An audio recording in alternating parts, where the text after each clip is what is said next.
इस वीडियो को डाउनलोड करके आप लोग फटाफट से अपने चैनल पर भी अपलोड कर सकते हो, क्योंकि मुझे नहीं पता मेरे चैनल से ये वीडियो कब उड़ा दी जाए, क्योंकि इस वीडियो में मैं इस पाखंडी धीरेन्द्र शास्त्री के पर्चे का राज आप सभी को बताने वाला हूँ। ये जो पर्चा है हमने उनको कुछ भी नहीं बताया, उन्होंने सब कुछ खुद ही लिखा है। और मैं उन मासूम भक्तों से हाथ जोड़कर माफी मांगना चाहता हूँ जिनका भरोसा आज टूटने वाला है। आपकी उम्र हमें लग जाए। राधे राधे हरे कृष्णा, मेरा ब्रेन ट्यूमर ठीक कर दो। ठीक हो गया।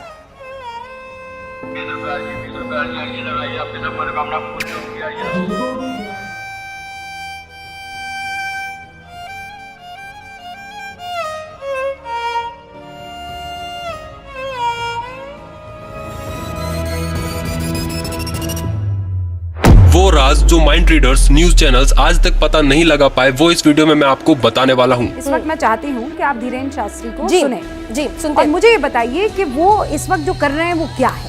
तो वीडियो में बस एंड तक बने रहना, सब कुछ प्रूफ के साथ बताऊंगा। तो आइए जानते हैं कि ना इनके पास कोई सिद्धि साधना है और लोग भी जेन्युइन आते हैं, तो फिर ये स्कैम होता कैसे है। वैसे तो इसके पीछे का रहस्य 2 लाइन में ही खत्म हो जाता है। अब लेकिन क्योंकि आपको पूरा कंसेप्ट नहीं पता, तो अब ये 2 लाइन समझाने में मुझे 4 लाइन ज्यादा बोलनी पड़ेगी, ताकि आपको अच्छे से समझ आ सके। तो वो 2 लाइन कुछ ये है। धीरेन्द्र शास्त्री आपके पर्चे में सिर्फ वही बातें लिखता है जो खुद आप उनके सामने बैठकर धाम पर बताते हो। अब इसका जो एक्सप्लेनेशन है उसे थोड़ा ध्यान से समझना, क्योंकि अगर आप इस मेन कंसेप्ट को नहीं समझ पाए तो ये राज आपके लिए जीवन भर एक राज ही रह जाएगा और इसके आगे आपको कुछ भी समझ नहीं आएगा। और समझ गए तो बिफोर टाइम पर्चे का रहस्य भी जान जाओगे। जिनको नहीं पता उनको बता दूं कि अक्सर दरबार में लोगों का भरोसा जीतने के लिए यह कुछ पर्चे पहले से बनाकर रख लेते हैं, और दरबार से किसी को भी उठाकर ले आओ, पर्चा उसी का ही निकलेगा। हम पहले से पर्चा लिख लेते हैं बिफोर टाइम, फिर आप जिनको लेकर आएंगे उन्हीं का ये पर्चा निकलेगा। और एक बात और बहन, आप लाएंगे उनको जिनका हमने पर्चा लिखा है। तो आइए समझते हैं। धाम पर रैंडमली जिसकी भी अर्जी लगती है वो भक्त मंच पर आता है। धीरेन्द्र शास्त्री उसका पर्चा लिखते हैं और तख्ती पलटकर पूछते हैं क्या प्रश्न लेकर आए हो। वो भक्त उन्हें सब कुछ बताता है और फिर धीरेन्द्र शास्त्री उसे पर्चा दिखाते हुए वही सब कुछ बोलते हैं जो उसने बताया होता है। लेकिन लेकिन लेकिन यहाँ पर है मेन ट्विस्ट। यहाँ पर चीज नोटिस करना, वो सिर्फ बोल कर बताते हैं, ना कि पढ़कर। शब्दों पर ध्यान देना। अभी तक जो वो बोल रहे हैं ऐसा कुछ भी पर्चे पर नहीं लिखा, और वो सिर्फ वही सब कुछ बोल रहे हैं जो सामने बैठे भक्त ने उन्हें बताया था। अब आप लोग सोच रहे होंगे कि अगर इन्होंने पर्चे पर कुछ लिखा ही नहीं तो उसने पढ़ा क्या। और सेकंड क्वेश्चन, जब पर्चा कैमरे में दिखाते हैं तो उसमें वो सब कुछ कैसे लिखा होता है। कंफ्यूज होने की बिल्कुल भी जरूरत नहीं है, अभी समझाता हूँ प्रूफ के साथ। जब भक्त मंच पर जाता है तो धीरेन्द्र शास्त्री उसके पहनावे या बॉडी लैंग्वेज को देखकर 2-3 लाइंस पर्चे पर लिख देते हैं, ताकि पर्चा पढ़ाते समय भक्त को कुछ लिखा हुआ दिखाया जा सके। और कुछ ऐसे सवाल ब्लैंक छोड़कर लिखे जाते हैं जिनके जवाब भक्त के बताने के बाद पूरे कर लिए जाते हैं। वो इस बात का पूरा ध्यान रखते हैं कि पर्चा भक्त के द्वारा ना पढ़ा जाए। अगर भक्त ने पढ़ने की कोशिश भी की तो उनकी अशुद्ध लिखावट के कारण वो उसे नहीं पढ़ पाता। इसमें सबसे इम्पोर्टेंट रोल उनकी गंदी लिखावट, आधे अधूरे सेंटेंसेस और पर्चा दिखाने के एंगल का होता है। धीरेन्द्र शास्त्री भक्त को पर्चा पढ़ाते समय केवल उनके पर्चे पर उंगली चलाते हुए वही सारी बातों को दोहराते हैं जो भक्त उन्हें बताता है। माँ को स्वास्थ्य की समस्या, घुटना व पैर में दर्द असहनीय रहता है। टिकट कंफर्म नहीं हुई थी। हाँ, क्योंकि माता जी का थोड़ा सा वो रहता है कि मैं तो खड़ा होकर आ जाऊँ, लेकिन मम्मी का हाँ दिक्कत सीट होगी। मिल जाए तो ठीक है। अपने भविष्य की अर्जी लेकर के आए हैं। कैरियर व्यापार में आपका उज्जवल होगा। आप जाकर के व्यापार डालें। नौकरी योग में योग नहीं है। और मैंने गवर्नमेंट जॉब की तैयारी की थी कई साल से, उसमें मेरे को कामयाबी नहीं मिली है। बेटा के पैर में दिक्कत बनी हुई है, नस में दर्द बना है, इसलिए वह जॉब में सफल नहीं हो पाया। वह जॉब की तैयारी से वापस आया है। बच्चे की कुछ तकलीफें हैं, मिलिट्री एकेडमी से वापस आ गया, पैर दर्द उसके हाँ सभी खुशहाली चाहते, पूरा घर आपका परेशान है। दरबार में पूरे परिवार की अर्जी लेकर आए। शारीरिक, मानसिक, आर्थिक बहुत सारी परेशानियां बहुत दिनों से चल रही है पूरे परिवार में। हालांकि उस दौरान पर्चे में ऐसा कुछ भी नहीं लिखा होता। जैसे ही भक्त केवल सुनने मात्र से प्रसन्न हो जाता है, धीरेन्द्र शास्त्री समाधान या मंत्र लिखने का बोलकर तुरंत पेन उठाकर वो खाली स्थानों पर भक्तों द्वारा कही गई बातों को कम शब्दों में पर्चे पर उतार लेते हैं। यही कारण है कि धीरेन्द्र शास्त्री ने आज तक कभी भी भक्तों की समस्या बताने के तुरंत बाद या पर्चा एडिट करने से पहले पर्चा कैमरे पर नहीं दिखाया, और कहीं दिख जाए तो समझ लेना वो बंदा स्क्रिप्टेड है। और आप प्रूफ के लिए यूट्यूब पर मौजूद कोई भी वीडियो उठाकर देख लो, वो पर्चा पढ़ने के तुरंत बाद पेन उठाकर पर्चा एडिट करने में लग जाते हैं।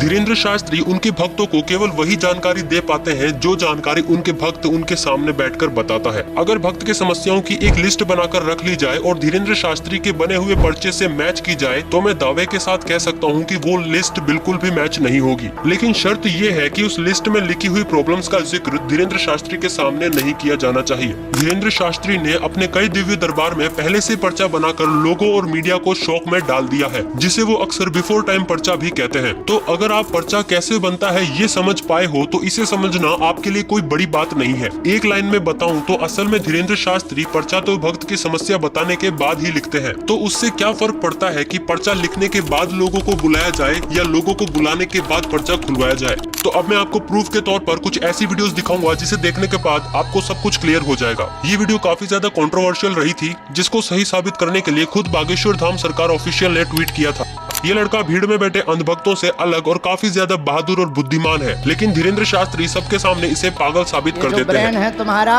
ये तुम्हारा सनका हुआ ब्रेन है। तुम 2 कौड़ी के पढ़े लिखे हो। सबूत के लिए ये वीडियो काफी है, लेकिन फिर भी मैं आपको इसके अलावा आगे और भी सबूत दूंगा। एक बार के लिए इस वीडियो को एज अ प्रूफ के तौर पर समझते हैं। सबसे पहले धीरेन्द्र शास्त्री इस व्यक्ति का पर्चा बनाते हैं, फिर उससे प्रश्न पूछते हैं। बोलिए क्या समाधान पाना चाहते हैं बालाजी से? नोट करना ये क्या इन्फॉर्मेशन देता है। मुस्लिम लड़की से बहुत प्यार करता हूँ। मैं ब्राह्मण हूँ और वो मुस्लिम है, तो आपको क्या लगता है? इसके अलावा नहीं, अगर आ रही हो तो आने दो। नहीं आ रही हो नहीं, अभी बहुत सारी चीज़ें हो चुकी हैं। अभी रिसेंटली उसकी शादी हो गई 5 महीने पहले। अब धीरेन्द्र शास्त्री इसे पर्चा पढ़ाते हैं उसी एंगल से ताकि वो ना पढ़ पाए, और जैसे इसने पढ़ने की कोशिश की पर्चे को ऊपर कर लिया। केवल देखने चले आए थे, आशीर्वाद लेने आए थे, स्वतः ही बोलने लगेंगे लव के बारे में। चिंता ना करें, वहाँ नहीं प्राप्त होनी है, न लफड़ों में पड़े। मैं देखूं इसे? जब इसने कहा कि मैं देखूं, दिखाने की बजाय बार बार उंगली फेर कर बस उसे पढ़ा रहे थे। देखने चले आए, आशीर्वाद लेने आए, स्वतः ही बोलने लगेंगे लव के बारे में, वहाँ नहीं होना। लास्ट वर्ड देखना चाहूँगा। लास्ट वर्ड ये है, ओम बम बिराय नमः। बोलने लगेंगे कृपा आशीर्वाद। बराबर देखना चाहूँगा मैं उसे। हाँ, स्वतः बोलने लगेंगे लव के बारे में कहेंगे कुछ। पढ़ लिया, पढ़ लिया, पढ़ तो लिया, लेकिन मुझे नहीं होगा तो नहीं होगा। स्वतः बोलने लगेंगे लव के बारे में, नहीं होगा। इसमें लव के बारे में कहाँ लिखा हुआ है? लव के बारे में बोलने लगेंगे, लव के बारे में कहेंगे। यहाँ लव मुझे नजर नहीं आया। इसने कहा लव वर्ड पर्चे में नहीं दिखा, दिखेगा भी कैसे, लिखा ही नहीं। स्वतः बोलने लव कहाँ है? ये लव नहीं है, वो आपने घुमा अब देखो कैसे उनकी टीम का मेंबर खतरा महसूस होते ही फ्रेम में आ गया। महाराज इसमें लव कहीं नहीं है।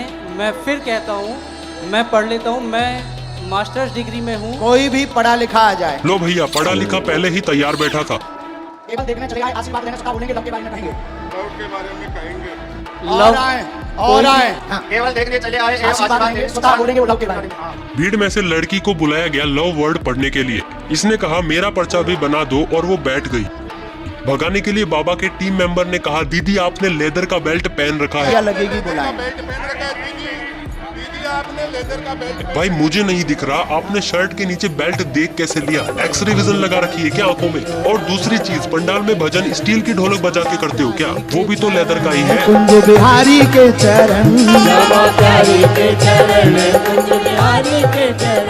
Radha Rani. Okay, come to the point. अभी एक और बुलाओ, जिसको आप बुलाओ। नहीं, नहीं, हम नहीं मानेंगे। मेरी मम्मी को बुलाया जाए। माइक में बुलाने पर इनकी माताजी नहीं आती, फिर ये भीड़ में मम्मी को बुलाने के लिए जाता है। यहाँ से चाहे जहाँ से जाओ, लेके आओ। कुछ देर बाद इनकी मम्मी मंच पर आ जाती है, लेकिन भीड़ के कारण उसे आने में समय लगता है। आपका ही बेटा है। उसी बीच इनकी माताजी धीरेन्द्र शास्त्री को बिना माइक के ये जानकारी दे देती है कि उसके बेटे की शादी हो रखी है और उसकी 6 साल की बच्ची है। समझदार के लिए इशारा काफी है।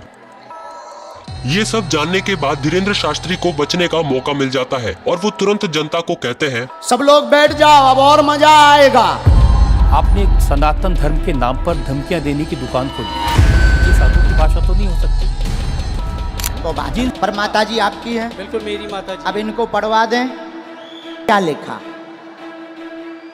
माइक से। केवल देखने चले आए, आशीर्वाद लेंगे, स्वतः बोलने लगेंगे, लव के बारे में कृपा नहीं होगी। सबका लिखने का तरीका अलग होता है। धीरेन्द्र शास्त्री वही सारी बातें कॉन्फिडेंस से माइक पर बोलते हैं जो उनकी माताजी ने अभी अभी उनके सामने बैठकर बिना माइक के बताई थी। आप स्वयं शादीशुदा हैं, 6 साल की तुम्हारी बच्ची भी है, फिर भी तुम जो है उससे विवाह करना चाहते हो और उसके पीछे पड़े हो। पूरा घर तुम्हारे पीछे पागल और बर्बाद है दिन ना रात, और तुम्हारा दिमाग सनका हुआ है। और जनता को लगता है कि वो सारी बातें धीरेन्द्र शास्त्री ने सिद्धि से पता की है। अगर उन्हें ये बातें पहले से पता थी तो वीडियो की स्टार्टिंग में उन्होंने मुस्लिम लड़की के लिए ऐसा क्यों कहा? नहीं, अगर आ रही हो तो आने दो। नहीं आ रही हो नहीं। बट अब देखो मेन ट्विस्ट, जहाँ पर ये वो सारी बातें पर्चे पे लिखते हैं जो उनकी माताजी ने उन्हें बताई थी। मेरी शादी होगी क्या? उससे शादी नहीं होगी। मेरी उसको पहले ही मना हो चुकी है। हम दोनों ने पहले ही खत्म कर दिया है। और इसी के साथ लव वर्ड भी लिख देते हैं। और अब ये पर्चा कैमरे में दिखाने के लिए तैयार है। यही पर्चा लिखने के तुरंत बाद कैमरे पर क्यों नहीं दिखाया? और देख लो बॉर्डर के बाहर साफ बाद में लिखा हुआ दिख रहा है। अभी रुको, ऐसे मेरे पास बहुत सारे प्रूफ है जिसमें से 2 मेन प्रूफ और दिखाने हैं। अब सेकंड प्रूफ देखो। इस वीडियो का थोड़ा सा कॉन्टेक्स्ट मैं आपको समझा देता हूँ। अब ये लड़का पहले से लिस्ट बनाकर लाता है जो बातें इसे धीरेन्द्र शास्त्री से पूछनी है। इसका इंटेंशन बाबा को पकड़वाने का बिल्कुल भी नहीं था, बस ये भूल न जाए इसलिए ये सारी बातें पर्चे में लिख कर लाया था। जैसे ही धीरेन्द्र शास्त्री इससे पूछते हैं प्रश्न पूछो, ये कहता है बालाजी को सब पता है। बालाजी को सब पता है। प्रश्न पूछो। और जैसे ही बोलता है पर्चा लाया हूं, पर्चा लाया हूं। धीरेन्द्र शास्त्री के फेशियल एक्सप्रेशन देखो। आप लोगों को परेशान नहीं होना है, सब चलता रहेगा। ये लाइन भक्तों के लिए बिल्कुल भी नहीं थी, बल्कि उनकी टीम के लिए मैसेज था। प्रश्न पूछो। बालाजी को सब पता है, क्या चाहिए? नजदीक आओ। पहले तो तुम बिल्कुल घबराओ ना, श्वास बढ़िया से लो। हम पर्चा उठाते हैं अपना। हमने लिखा, बहुत हैरान है, अपने पास एक जेब में पर्चा डाल करके लाए हुए हैं। बड़ी चालाकी से इस लड़के की जेब से पर्चा निकलवाते हैं, पढ़ते हैं, फिर बताते हैं। माइक उठाओ पहले जी। अब वो निकालो, खोलो उसे, खोलो जी। बोलो क्या चाहते हो बालाजी के चरणों? कर्ज मुक्ति जी। और पिताजी का स्वास्थ्य सही हो जी। जी। हमने लिखा बहुत हैरान, पर्चा लाए, 3 प्रश्न मूल हैं, बाकी श्री राम जयराम आदि लिखा रखा है आपने। क्या बात है सर, क्या बात है सर। तो नेक्स्ट बढ़ते हैं हमारे लास्ट प्रूफ पर, जो कि काफी ज्यादा इंटरेस्टिंग है। ये वीडियो भी काफी चर्चा में रहा था, जिसमें एक पत्रकार मोजो स्टोरी यूट्यूब चैनल से आता है और धीरेन्द्र शास्त्री को चैलेंज करते हुए कहता है, पत्रकार हूँ मैं, जिसको लेके आऊंगा क्या आप उसकी अर्जी बता पाएंगे? और धीरेन्द्र शास्त्री चैलेंज एक्सेप्ट करने की बजाय इसे बुला लेते तुझे हैं। बोलने का तमीज ही नहीं है। तैं भी ये थे, आजा आजा, ओ बेटा आजा, तैं ही आए थे। ये इससे 2-3 सवाल पूछते हैं, फिर वही सेम क्वेश्चन जो सबसे करते हैं। तुम्हें क्या पूछना है? वही लिखा है। हमें ये ज्ञात था तो जब हम दरबार में बैठे थे तब 2 पर्चे बनाकर हमने पहले ही रख लिए थे। पढ़, ये तेरा इतिहास। और फिर कहते हैं, ये क्या लिखा है? एक व्यक्ति परीक्षा लेने आएगा, बीच में टोकेगा, बदतमीजी करेगा, नालायक है, उसको बुलाने की आवश्यकता नहीं, ठिकाने लगा भी देना है आशीर्वाद। है ना शॉकिंग? पत्रकार आने वाला था, ये बात पहले से पर्चे में कैसे लिखी हुई थी, और इसके बीच में धीरेन्द्र शास्त्री ने पेन भी नहीं उठाया। बट कंफ्यूज होने की जरूरत नहीं है, जो काम धीरेन्द्र शास्त्री एंड में करते हैं वो काम इन्होंने पहले ही कर दिया, यानी कि पत्रकार के चैलेंज देते ही कर दिया था। मैं पत्रकार हूँ मैं, जिसको लेके आऊंगा क्या आप उसकी अर्जी बता पाएंगे? क्या हम तुम्हारे नौकरा बैठेगा? लगावर जी सीताराम जपो। उसके बाद पत्रकार को बुलाया गया। आइए, इस क्लिप को ध्यान से देखो।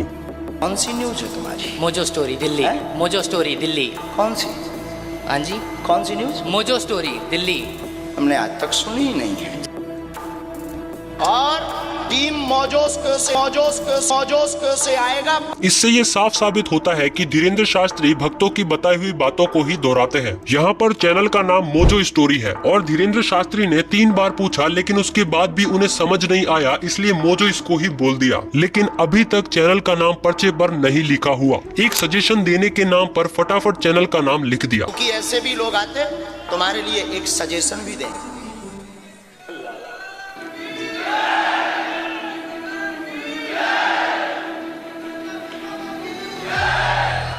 ये वो पर्चा है जो आप स्क्रीन पर देख सकते हैं। पर्चे में एक पेन का रंग दूसरे पेन के रंग से अलग है। ये लाइन उसने मेरे सामने लिखी। एक सलाह देना चाहता हूँ। सलाह में क्या लिखा कि आप एक अच्छे आदमी हो, न्यूज़ बढ़ाने के लिए यहाँ आए हो, और जनता के सामने ऐसे प्रिटेंड किया जैसे कोई सीक्रेट लिख दिया हो। टीवी पर दिखाओ ये पर्चा, नीचे वाली लाइन छिपा देना।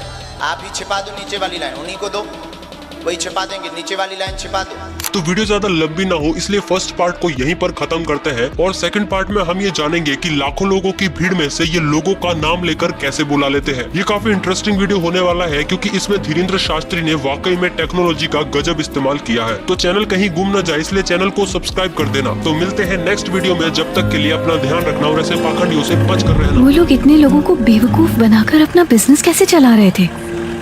एक ताबीज बांध दो तो लोग कुछ भी मान लेते हैं। हमें लगता है काली बिल्ली से किस्मत खराब होगी। सब चाहते हैं कि उनके साथ अच्छा हो। सबको डर होता है कि उनके साथ बुरा ना हो जाए। ये डर इंसान को कुछ भी मानने पर मजबूर कर देता है। झूठा जमेला 2 दिन की जिंदगी है, 2 दिन का मेला। 2 दिन की जिंदगी है, 2 दिन का मेला।